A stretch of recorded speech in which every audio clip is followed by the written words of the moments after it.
வணக்கம் நண்பர்களே. அதிமுக முன்னாள் அமைச்சர் சி வி சண்முகத்தின் பொறுக்கித்தனமான பேச்சு. அதாவது இன்னைக்கு தமிழ்நாடு முழுவதும் அதிமுகவும் அதன் கூட்டணி கட்சிகள் பாஜகவும் சேர்ந்து தமிழ்நாட்டில் பெண்களுக்கு பாதுகாப்பு இல்லை, சட்டம் ஒழுங்கு சரியில்லைன்னு ஒரு கண்டன ஆர்ப்பாட்டத்தை நடத்துறாங்க. அந்த கண்டன ஆர்ப்பாட்டத்தில் ஒரு முன்னாள் அமைச்சர் அதிமுகவை சார்ந்த நபர் பேசுகிற பேச்சா இது? சொல்லுங்க, இவர் நிறைவேற்ற. ஆமா, எனக்கு நயன்தாரா போனோம், இவர் கணவர் நிறைவேற்றுவாரா?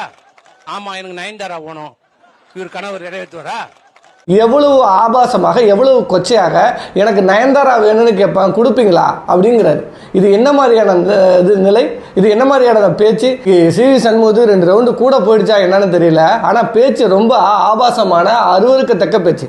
அதாவது தமிழக முதல்வர் என்ன சொன்னார் அப்படின்னா, உங்களுடைய கனவுகள் என்னவா இருந்தாலும் சொல்லுங்க, கனவை சொல்லுங்கள் அப்படின்னு ஒரு ஸ்கீம் மூலமாக உங்கள் கனவுகளை சொல்லுங்க, தமிழ்நாட்டை எப்படி மாற்ற வேண்டும், தமிழ்நாட்டுக்கு என்னென்ன திட்டங்கள் தேவை அப்படிங்கிறத உங்களுடைய மக்களுடைய பார்வையிலிருந்து கனவை சொல்லுங்கள் என்று சொன்னார். ஆனா இவனோட கனவு எவ்வளவு மோசமா இருக்கு பாத்தீங்களா? நயன்தாரா வேணுமா? அப்ப எவ்வளவு பெண்களை மதிக்கிறாங்கன்னு பாத்துங்க. ஏன்னா அதிமுகவை பொறுத்த வரைக்கும் பெண்களை எப்படி நடத்துவாங்கன்னு நமக்கு ஏற்கனவே தெரியும். ஏன்னா முன்னாள் முதலமைச்சர் அந்த அம்மா ஜெயலலிதா ஜெயிலுக்கு போனப்ப தர்மபுரியில பேருந்துல உயிரோடு மாணவிகளை கொளுத்திய கும்பல் இந்த அதிமுக கும்பல். இங்கேயே இவ்வளவு கூத்தடிக்கிறானுங்களே, பொது மேடையிலே இவ்வளவு தூரம் பேசுறானுங்களே, கூவத்தூர்ல என்ன கூத்தடிச்சிருப்பானுங்க, அதெல்லாம் மக்கள் மறந்திருக்க போறாங்க. நிச்சயமா இந்த பாஜகவும் இந்த பாஜகவோடு சேர்ந்த இந்த அடிமைகள் அதிமுகவுக்கும் ஒருபோதும் ஒரு பெண்களும் வாக்களிக்க போறதில்லை.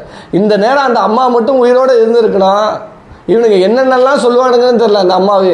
அப்ப மோசமாக பெண்களை பார்க்கக்கூடிய, கேவலமாக நினைக்கக்கூடிய எண்ணம் கொண்ட சி வி சண்முகத்துக்கு மேல உடனடியாக வழக்கு பதிவு செய்ய வேண்டும்.